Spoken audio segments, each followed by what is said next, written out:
Good morning, children. Myself, Sarita Chaudhary, PGT Science teacher from St. Joseph Public School, Tonk.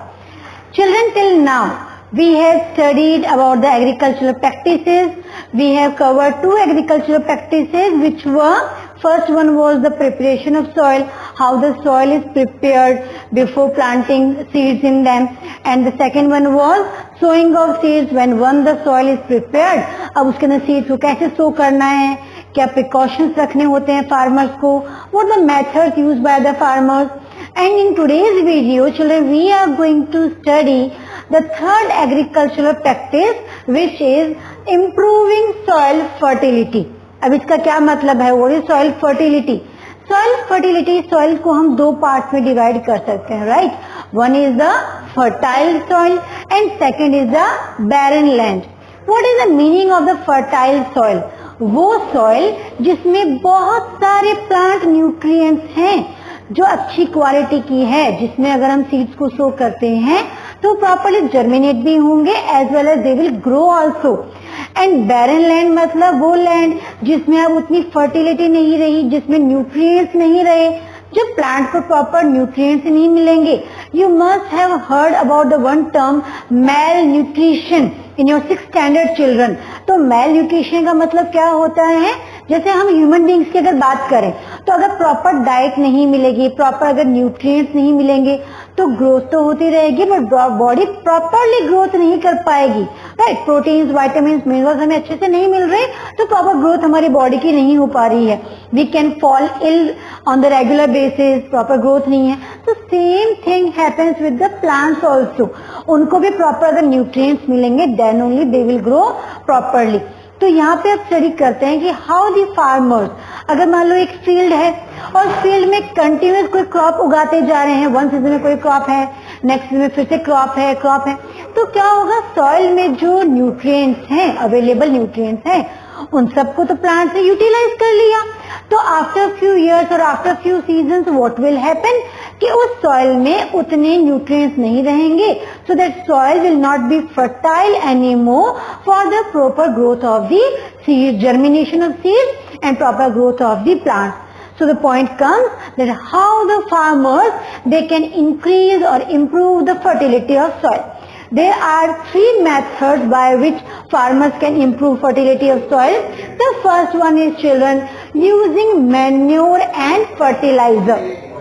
अब दोनों term से you are well aware manures क्या होते हैं, fertilizers क्या होते हैं. तो manures are the like इनको नेचुरली प्रिपेयर करते हैं फील्ड के अंदर ही. फील्ड में जितने भी वेस्ट पार्ट्स हैं, प्लांट्स के पार्ट्स हैं या एनिमल्स के जो एक्सक्रीटरी पार्ट्स होते हैं, उन सबको व्हाट द फार्मर्स डू, वो पिट्स को, गड्ढों को खोदते हैं, फील्ड के अंदर डिगअप करेंगे and they pour all these materials, plant के बचे हुए हिस्से, एनिमल्स के एक्सक्रीटरी पार्ट्स, इन सबको एक साथ गड्ढों में भर दिया, कवर कर दिया. अब वहां पे कुछ माइक्रो ऑर्गेनिजम्स, बैक्टीरिया जो हैं वो ग्रोथ करते हैं, अपना डिकम्पोजिशन प्रोसेस स्टार्ट करेंगे, जिससे उन वेस्ट मटेरियल को वो कन्वर्ट कर देते हैं मैन्योर्स के अंदर. तो मैन्योर जो है वो फील्ड में वेस्ट मटेरियल्स को, बायोडिग्रेडेबल मटेरियल्स को यूज करके नेचुरल फॉर्म में प्रिपेयर करते हैं. एंड वो the fertilisers are, fertilisers chemicals होते हैं, they are prepared in the laboratories और in the factories by using certain chemicals. अब दोनों को यूज कर सकते हैं to improve the fertility of soil, manure भी एंड फर्टिलाइजर्स भी.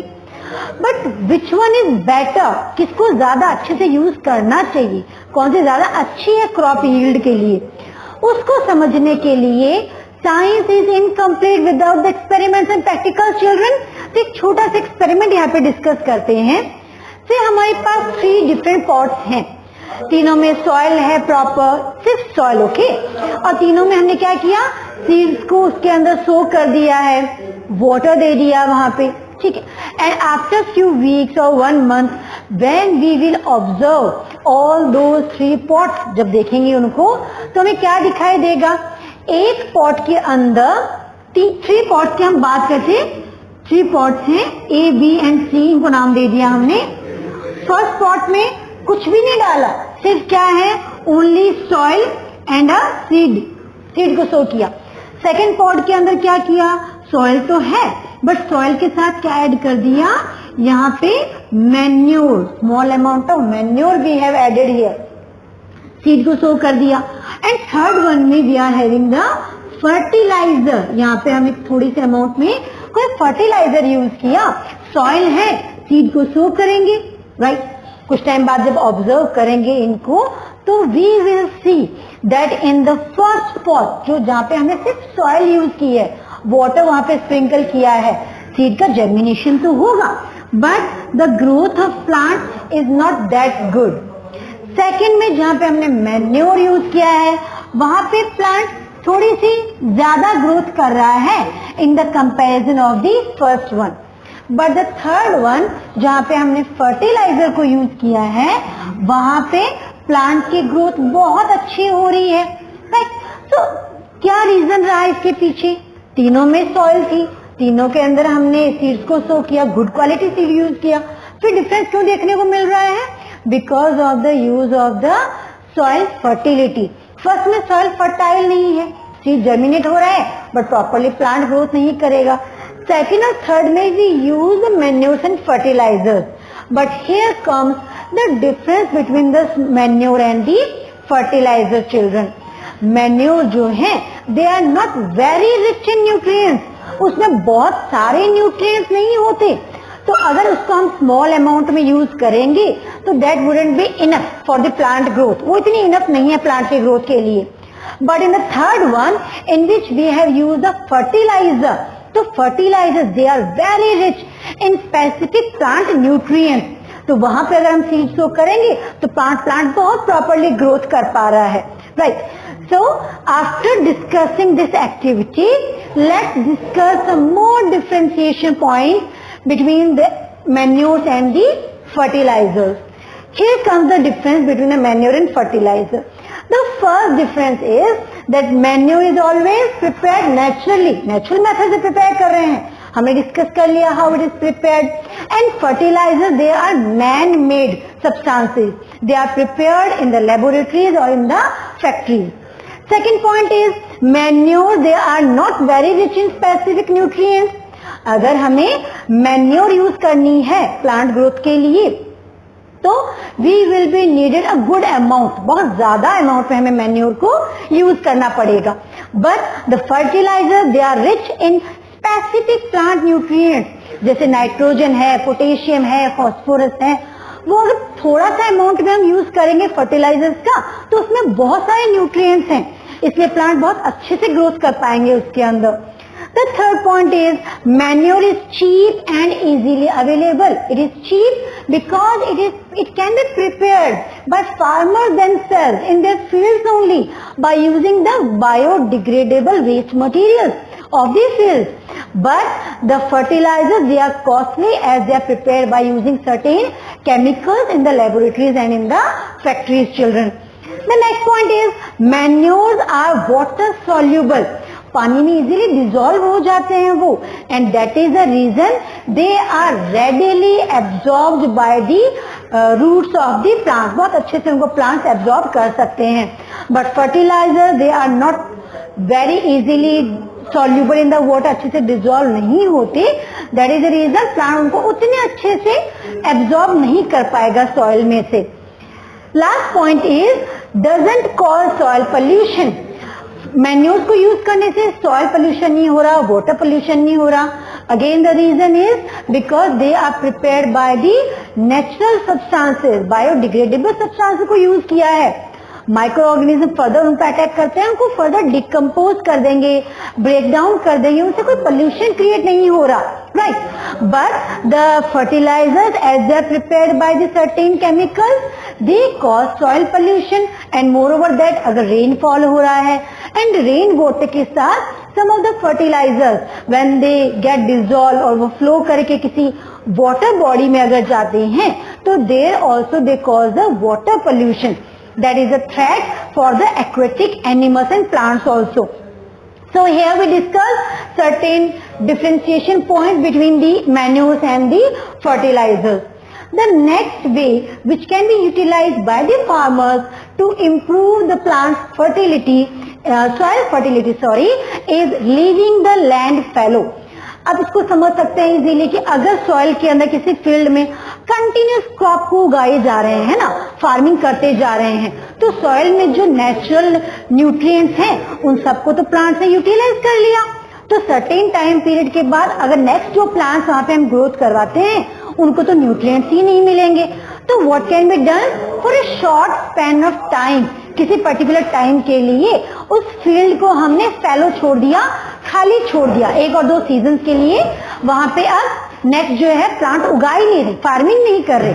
तो अगर हम छोड़ देते हैं उसको कुछ सर्टेन टाइम पीरियड के लिए फैलो, खाली लैंड को विदाउट कल्टीवेशन, तो वहां पे नेचुरली सॉइल क्या करती है, it replenishes it's nutrients.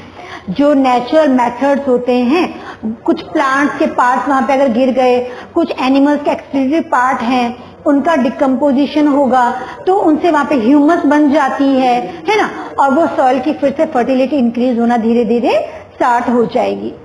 The last method which can be utilized is the crop rotation, as the word itself describes, right. Rotation का मतलब क्या है, अल्टरनेट फॉर्म में उगाना, है ना। कंटिन्यूअसली अगर सेम क्रॉप को फील्ड के अंदर उगा रहे हैं, तो जैसे बात की थी हमने कि जो स्पेसिफिक प्लांट्स हैं उनकी स्पेसिफिक नीड्स भी होती हैं। All the plants they do not take same nutrients for their growth, right. तो अगर एक ही क्रॉप को हम कंटिन्यूस फील्ड में उगाते जाएंगे तो उन पर्टिकुलर न्यूट्रिएंट्स की there will be deficiency, soil में उनकी कमी आ जाएगी। तो इसके लिए क्या करते हैं, crop rotation.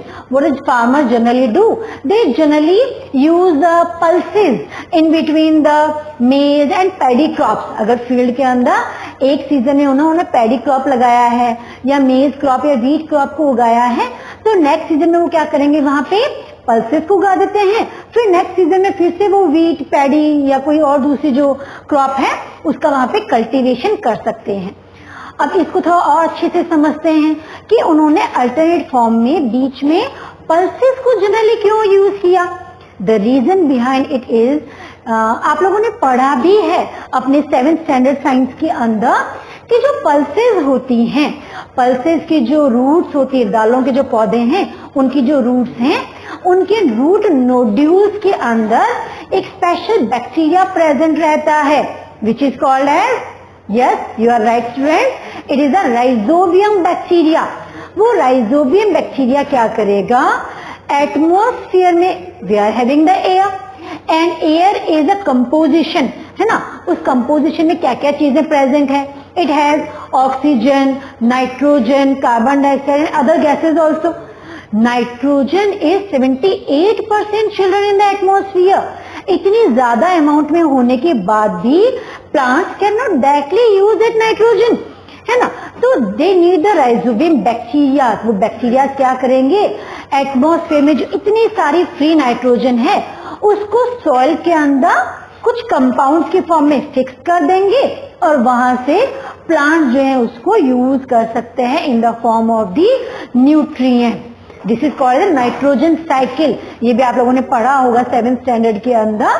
So this is called as the crop rotation. So these are certain methods children by which the fertility of soil can be improved and एक बार अगर सॉइल फर्टाइल होगी तो farmers can get the good crop yield also.